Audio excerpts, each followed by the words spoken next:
Of all of folklore's fantastic creatures, some of the most common you expect to find are hybrid organisms. Whether it's something as simple as this familiar a coven in Essex was allegedly arrested for having, or something as complex as this avatar of Krishna, there is a long-standing trend of mashing up two or more creatures that continues today in modern media. But in a scenario where they are more than just reflections of the human imagination, how could such oddities exist despite the limits of natural biology? Today I hope to answer that question as we try to explore one of the most well-known mythological hybrids, the Griffin.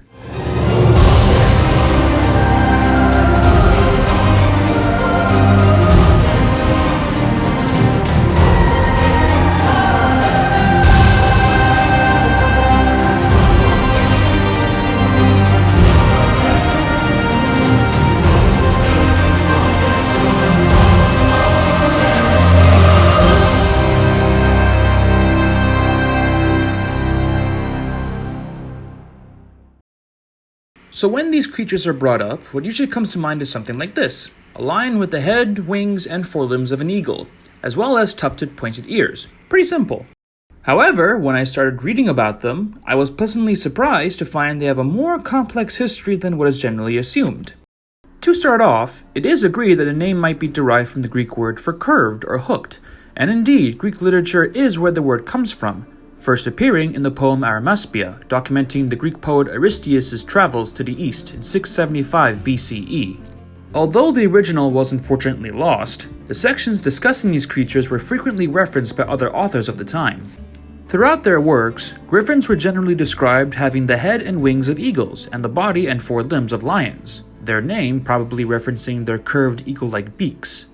They were also linked to rich gold deposits, either coinciding with their homes or being dug out from somewhere else to be taken back to their nests, as well as with certain Greek gods, including Apollo, who was sometimes depicted riding one or having his chariot pulled by one, Nemesis, who also was sometimes said to have one pulling her chariot, Dionysus, who also allegedly had one pulling his chariot, you should love chariot riders right here, Zeus, in which they were his sharp-beaked hounds in Aeschylus' 5th century tragedy Prometheus Bound, and Athena, who was sometimes depicted having one engraved on her helmet.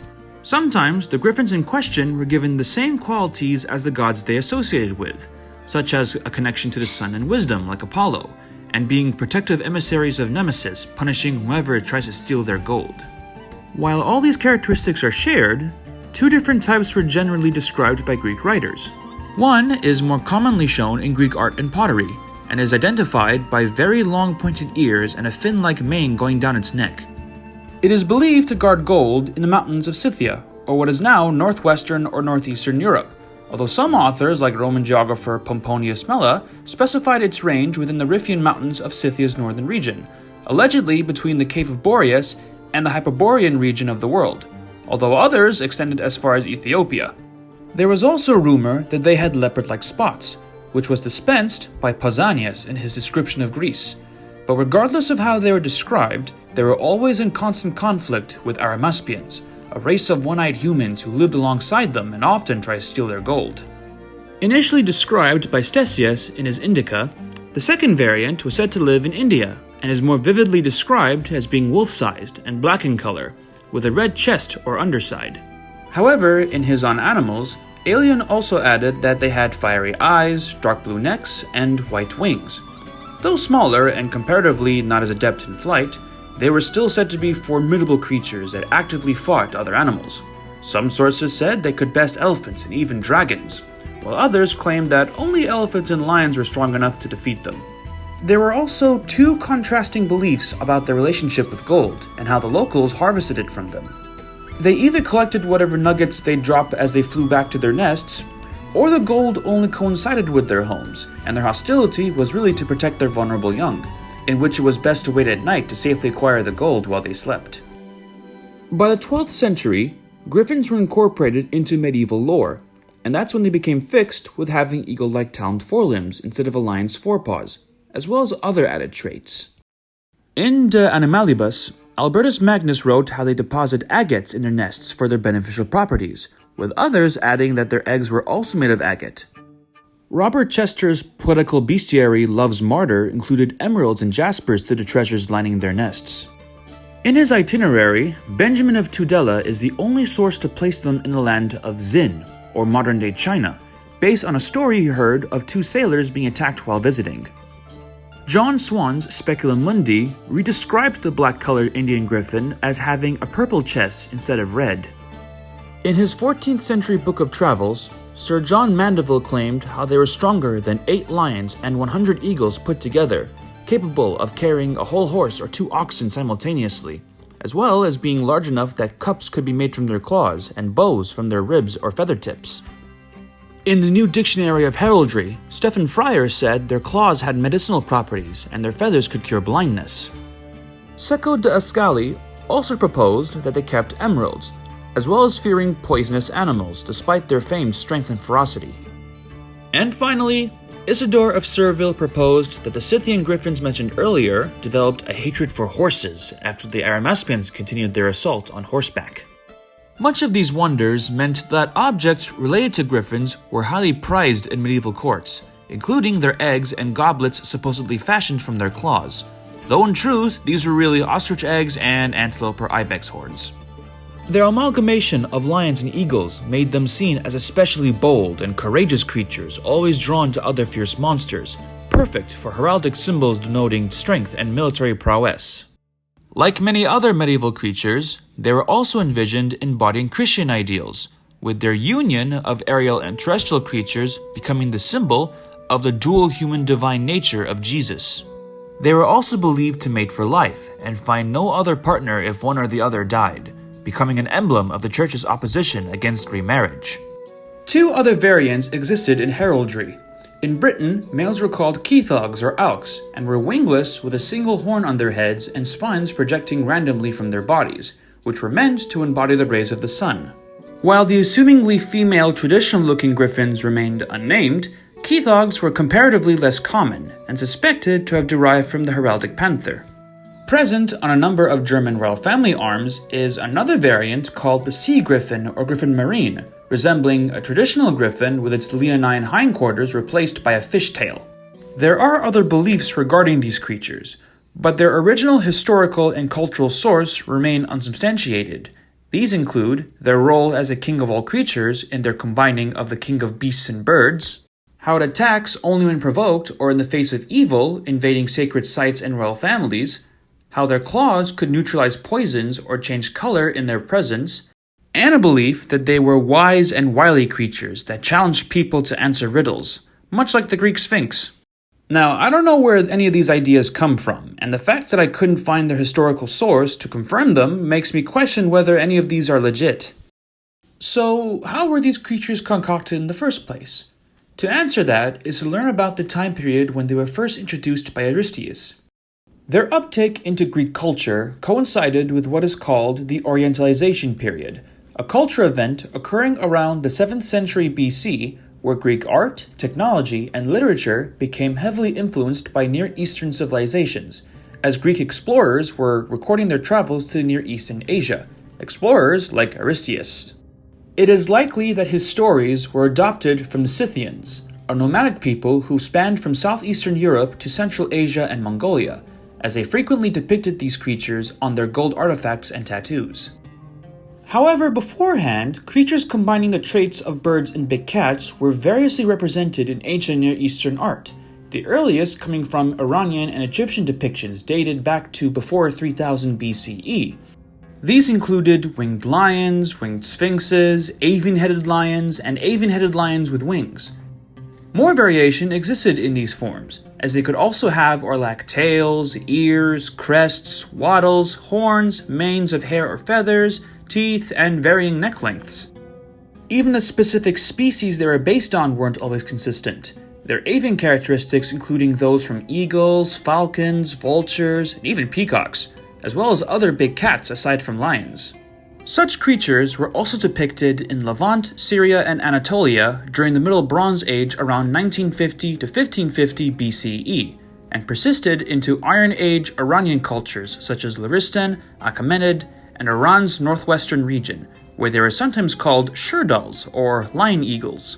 Most scholars homogenize these forms in broadening the spectrum and history of griffins, while others cautioned treating them as interchangeable, for fear of obscuring the true meanings and cultural uniqueness of the other forms.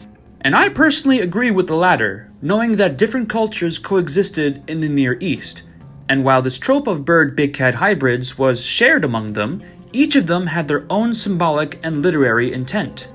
For example, here are two Near Eastern avian felid hybrid creatures that I've seen frequently being shown as examples of griffins. One here is Anzu, a monster from Mesopotamian religions that, at least in this version, is depicted resembling a lion with avian feathers, wings, hind feet, and tail feathers. The other is a Heraclosphinx, Herodotus' name for a hawk-headed sphinx from Egypt that usually signifies certain Egyptian gods, namely the equally hawk-headed Horus. Now, I don't know the specific context for every Near Eastern bird-big cat hybrid, but I at least know that these two are not griffins because of their specific cultural context. One is a terrifying Mesopotamian monster, and the other represents certain Egyptian deities. Regardless, they and other examples of Near Eastern bird-big cat hybrids were introduced to the Western world by Greek explorers in the 7th century. I think it's safe to say that griffins were initially the Greek interpretation of this motif.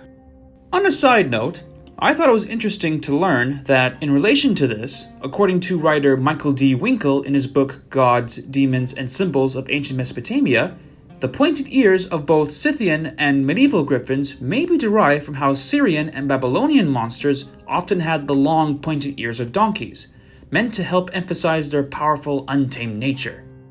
Now, before we get to the fun stuff, I want to take the time to address an alternate hypothesis on the origins of griffins. A classical folklorist and historian of science named Adrien Mayer speculated that griffins were instead inspired by fossils of Protoceratops, a sheep-sized ceratopsian dinosaur, initially proposed in a 1993 folklore paper before developing it further in her book The First Fossil Hunters, Paleontology in Greek and Roman Times. The basic premise of this hypothesis is that ancient Greek and Roman explorers heard stories from Scythians of finding the bone beds of these dinosaurs while mining for gold in Mongolia and China, the anatomy of the griffins they later described being based on Protoceratops remains, such as their wings really being fossil shoulder blades or broken frill pieces. However, paleoartist and consultant Mark P. Whitten took a closer look at this hypothesis and found several problems with it. First, the evidence Mayer cited was generalized to account for as much griffin lore as possible, so much so that several questions remained unanswered. Second, art of these creatures predating the 7th century were completely ignored, and no link between Protoceratops and the oldest griffin-like depiction from the Near East was provided. There was also no attempt at refuting non-fossil-based origins, as well as no engagement with current mainstream interpretations of the griffin's spread to ancient Greece. Third, though varying griffin-like creatures of different cultures were included, her homogeneous treatment shows a selective approach to evidence gathering. She essentially cherry-picked interpretations with common elements reminiscent of Protoceratops, and ignored whatever wasn't. Griffins also remained differentiated after Scythian and Greek cultures were communicating, beyond what is possible if something like Protoceratops remains were to fix their appearance. Fourth, ancient art shows a clear combination of birds and big cats, and no exotic features that cannot be explained without referencing modern species, even in the oldest renditions. Some even show a clear understanding of the anatomy of the animals they were based on, right down to the specific muscles on certain parts of the body. None of them are depicted with characteristics similar to Protoceratops, except for superficially being beaked and quadrupedal. In turn, Protoceratops had no features that could influence one to envision a lion-like winged creature. The depictions showed their respective ancient cultures had a clear understanding of the animals these hybrid creatures were based on. Fifth, the tales of Aristeas introducing griffins to ancient Greece described both real and fantastical locations, events, creatures, and peoples, with some, like Herodotus, being skeptical of his claims. Not only were his accounts semi-mythical, but the descriptions and behaviors he gave blatantly refer to living animals as opposed to skeletal remains, none of which are specific enough to imply Protoceratops was being referenced. At the same time, there is no evidence of any ancient peoples discovering such fossils or their nests and eggs. And finally, while Scythians were present in Mongolia, Protoceratops only occur in a few select localities in the southernmost region of Mongolia, as well as adjacent to the Mongolia-China border. These were several hundred kilometers east from the nearest alluvial gold deposits, and even farther from the most productive regions, too far for ancient people to associate Protoceratops with gold. Mayer, though, argued that gold nuggets could have been transported by desert winds to account for the Griffin's gold hoarding, but no buried or surface debris gold has ever been found at such fossil sites. So, does Protoceratops have anything to do with the origin of Griffins? No. Right then, in a world where myth and magic are real for a change, how could there be Griffins when such creatures are biologically impossible? Well, I came up with an answer after recalling a particular movie called Annihilation. Based on a novel written by Jeff Vandermeer in 2014, this sci-fi horror involves an alien entity crashing somewhere in the States and creating an ever-expanding zone called the Shimmer. The Shimmer refracts anything that gets caught inside and recombines them to create new forms, including plants with human Hox genes, an alligator with concentric rows of teeth like a shark, these weird deer things with plant stems for antlers, and even a bear that inherited the voice of one of the characters it killed. I was also inspired by the Weave in Dungeons & Dragons, the manifestation of magic through which characters can cast spells in-game. So, here's my take so far. Let's say there was this energy, or power, that physically manifests as what we would call magic.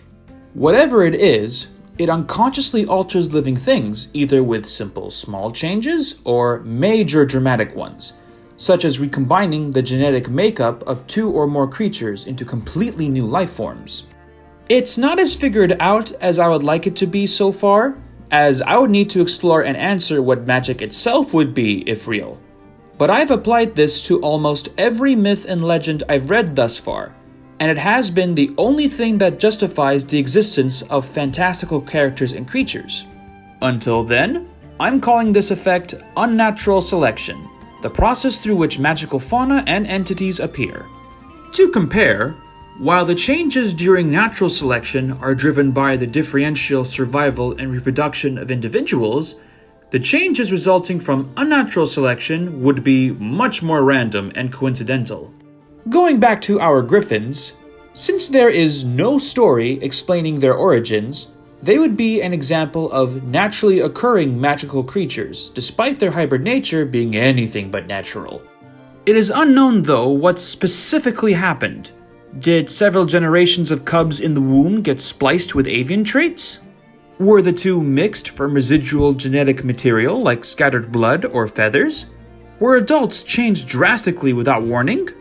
I may not have a full answer now, but what I can say is that sometime in the past, let's say around the same time as the earliest depiction, the right bird and big cat was mashed up into what we would call the Griffin, specifically a lion and an eagle, since these are the two creatures that have defined most traditional Western interpretations. Now, lions had once spanned throughout the same regions where the Greeks traveled during the Orientalization period. But what eagle species would they have been blended with to become griffins? Even before I started reading about griffins, I already had a candidate in mind, the golden eagle, and I have two reasons for this. Every time I saw ancient, medieval, and modern fantasy art of griffins, the versions that felt the most traditional are the ones with brown feathers and yellow-colored beaks and forelimbs, which matches great with the tan coloration of lions. What eagle is colored this way? The golden eagle. My second reason is that the golden eagle has a range that matches with the cultures that developed griffins, as they can be found in southern Europe, the Near East, and all over Asia. I've also seen a lot of griffins in modern media with parts from bald eagles, but that wouldn't work in this case because they live in North America, which is way too far to cross paths with lions and become the Griffins of Aristeus' travels. Also, to be honest, the golden eagle is my favorite modern eagle species.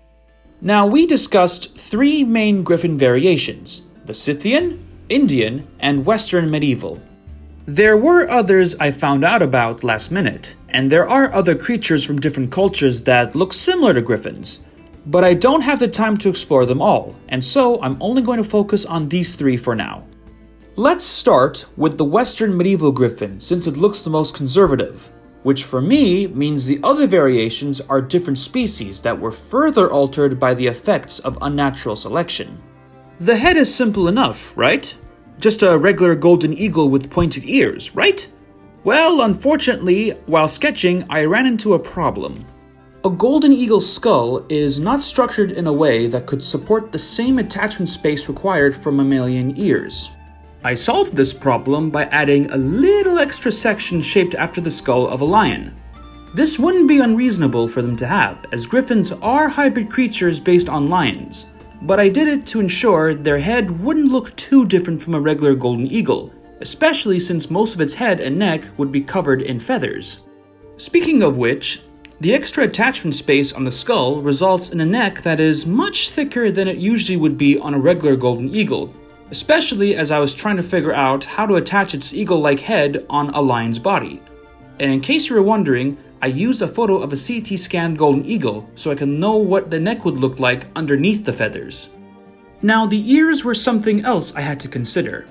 Although their pointed ears are based on Mesopotamian equine-eared monsters, horse ears just didn't feel right for me, and dog ears made no sense to me because there's nothing dog-like about these creatures. I found my answer in the caracal, a wildcat with big pointed ears and a range that overlapped with that of golden eagles and lions. So their addition means my version would be derived from the combining of golden eagles, lions, and a smidge of caracal. So I added them accordingly while removing the tufts. Now for the body. Griffins have wings, so I need to think how could I attach them to a lion's torso in a way where they could be functional in flight, but also in a way where I don't have to alter the lion body too greatly. Anytime I attach wings to a tetrapodal animal, I usually like to place them behind the forelimbs so the wings could be out of the way, and towards the side of the body so they could fully flap downwards. I also added internal anatomy that could support the wings based on the skeletal structure of a golden eagle, including a pronounced keel to support flight muscles and a larger rib cage. I also replaced the forepaws with an eagle's talons accordingly. Now the wings. The general rule for medium to large flying tetrapods is that their wingspan must be roughly 3 times the length of the body. So using the top view of my body exploration, I sketched in the enlarged wings of a golden eagle. The first time I did this, the wings ended up being way too big, so I resized them on Photoshop and traced them to make the final. When drawing how they'd look folded, I traced the side view and made a rough outline of how the wings looked when folded. I didn't sketch it fully because I wanted the specific proportions and positioning of the wings' arms to be clear. And finally, color. So when I was still in Emily Carr, I did a project that required a color exploration for regular lions, which I reused to save time. What I didn't have was a color exploration for golden eagles, which I made accordingly. After choosing my final, I tested which lion color scheme looked best with it. Next, I explored the Scythian Griffin, and much of the aforementioned work I did for the Western Griffin saved me the trouble of starting from scratch. So, from traditional Greek and Roman art, it was very clear that there were several key features that made it stand out from the other 2. All 4 limbs are like a lion's, its ears are much longer and pointier, it has curved tufts of fur lining its cheeks, which tells me most of the head and face is covered in fur instead of feathers, and strangest of all, it has this webbed mane going down its neck. I hope there's an answer to why, because I certainly don't have it. All I did was explore its color scheme, since there wasn't too many differences from the Western Griffin. Greek and Roman art shows they are a creamy pale color, with their mane being a muddled dull red. and the only thing else I did was explore its wings. Some art showed their wings the same pale color as the rest of the body, other times they were brown, and even from the statue, the wing feathers were a pale blue, and some feathers underneath the wing may have been a dull green. What most versions had in common was that their wings were speckled, which I also explored. It doesn't show here, but despite the final I chose, I had last minute decided it would look better if most of the wing was the same color as the body, so they'd look more attached to each other. Finally, I saved the most interesting of the three for last, the Indian Griffin. Combining Ctesias and Alien's descriptions, I understood that this creature would be black with fiery eyes, a dark blue neck, a red underside and chest, and white wings. The description from Ctesias of it having feathers told me that its head and neck would be feathered, and when working on the neck, I tried to include various shades that would resemble that on a regular golden eagle. The wings weren't as hard to figure out, since the only thing that would work was coloring the flight feathers white and leaving the rest of the wing the same black color.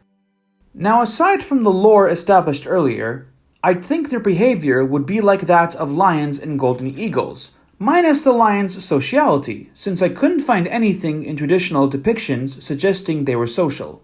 Before I present my reinterpretation, I want to mention that all of my sources are listed at the end of the video, and that all the soundtracks that I used to make this video are listed down in the description below.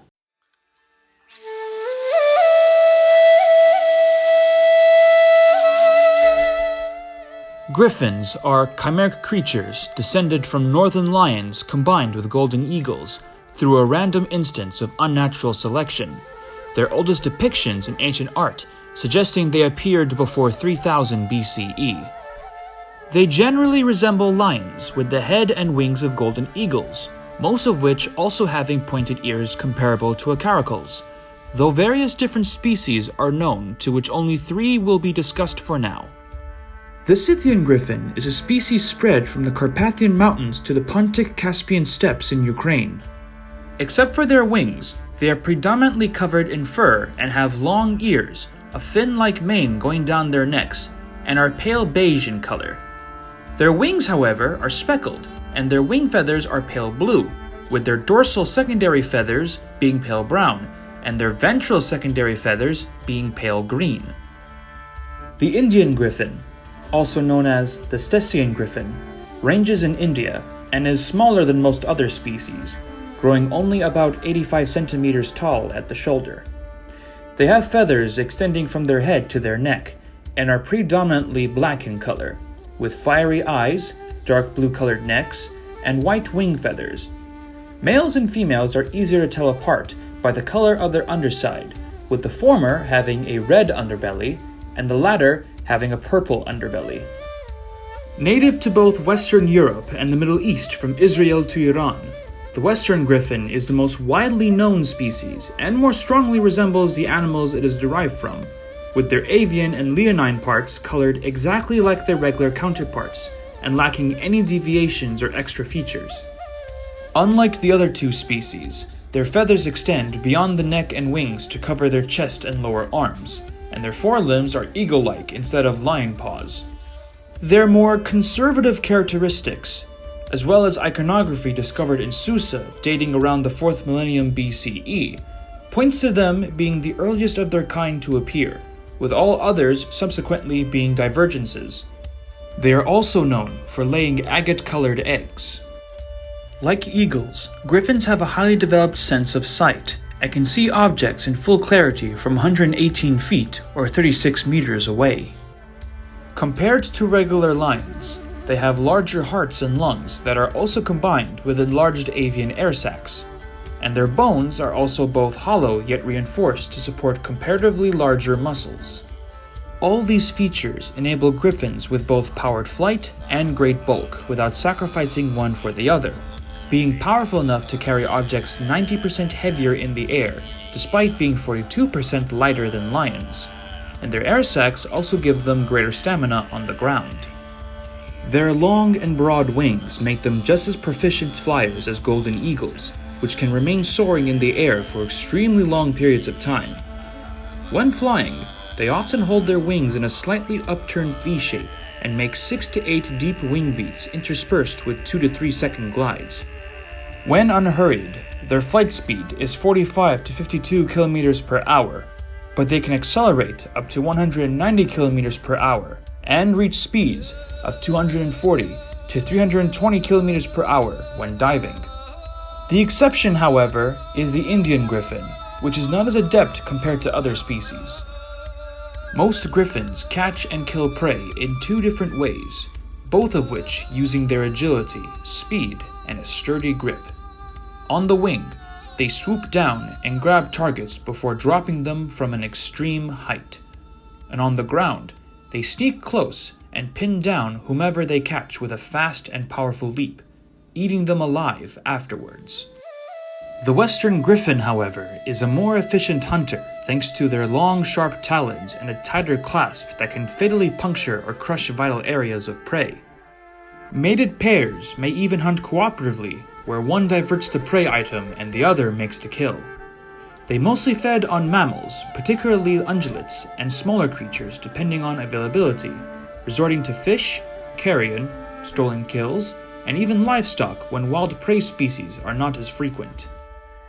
Unmated griffins are solitary, and although different temporal niches help avoid competition with other predators, they are notably aggressive when facing a threat or protecting their young. They will first try to ward off intruding creatures on the ground, with threat displays in which they hold their heads and bodies upright, erect their feathers on their head and neck, and spread their wings to make wing slaps, all the while locking eyes with an intense gaze and partially opening their mouths. Scythian griffins will additionally rise and rustle the fin on their necks during these displays.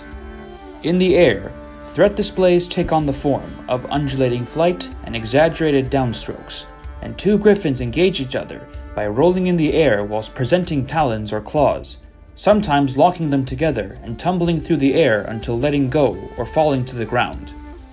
In any case, they resort to violence if they fail to dissuade intruders and chase them out of the edge of their territorial ranges.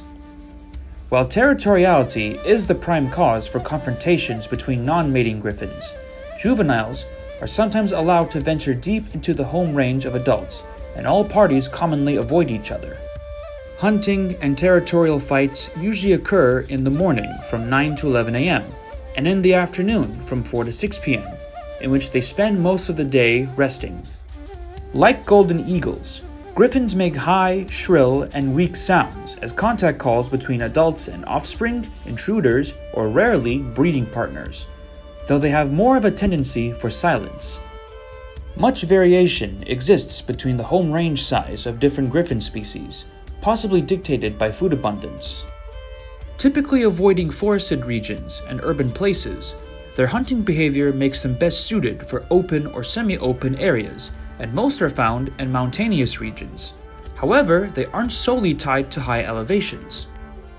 Western griffin habitats are dominated by open rough grassland, heath and bogs, and rocky areas in Europe, and desert, semi-desert, and Mediterranean climates with rocky plateaus and wide valleys in the Middle East, which is similar to the preference of Indian griffins.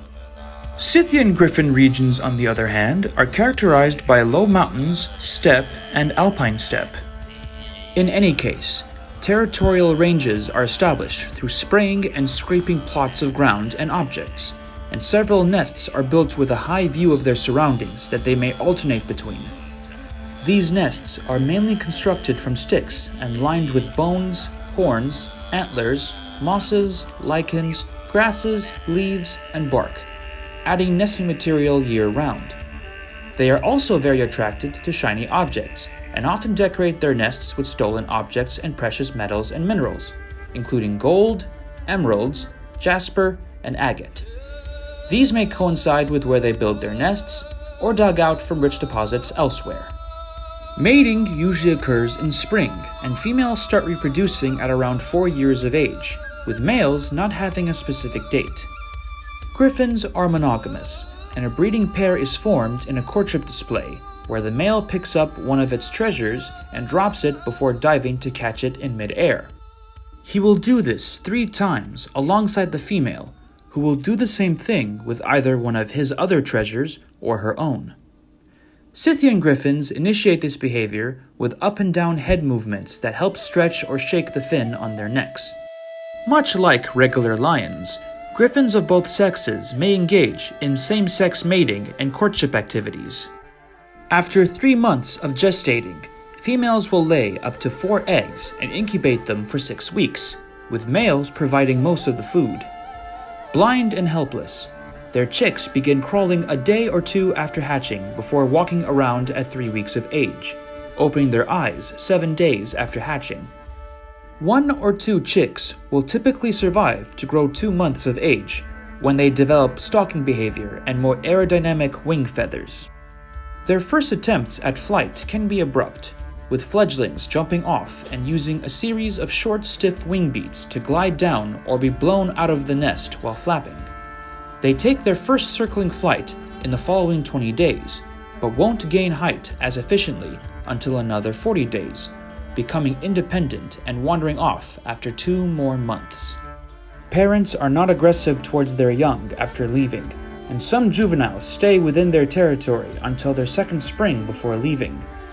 Griffins will spend years in a nomadic phase before establishing a territory, though even then, they may sporadically alternate between being sedentary and partially migratory. They typically reach maturity at around 3 years of age, and are capable of challenging and displacing others after 2 more years. Living up to 32 years and 46 years in captivity, griffins are fairly long-living creatures, and their survival rate tends to increase with larger body sizes and the annual population loss of other predators. Although they have no natural predators, most die violently in territorial disputes or fighting over a kill, and careless griffins may even get maimed when hunting prey. They gradually molt each year from March to October, starting from the contour feathers on the head and neck region and progressing down the feather tracks in a front-to-back direction. Molting on their wings begins with their innermost feathers before proceeding onwards in a straightforward manner called a descendant molt. Molting for Scythian griffins, however, only occurs on their wings. Their hoarding of treasure and the agate-like eggs of Western griffins made them prime targets for treasure hunters and thieves, especially a human-derived cyclopic race called the Aramuspians, who actively attempted to steal the gold of Scythian griffins during the 7th century. Griffin-derived objects were also highly prized, as their feathers were falsely advertised as cures for blindness, and their claws falsely advertised as neutralizing or detecting poisons. Along with their tendency to attack livestock, steal personal items, and generally make impressive hunting trophies, these put griffins at various odds against people. Today, various protection acts and commandments from gods outlaw harming them, and several protected areas were established in eventually helping their numbers increase again. International trade of any griffin-associated objects are also banned, with most alleged eggs and cups fashioned from claws really being ostrich eggs and antelope or ibex horns.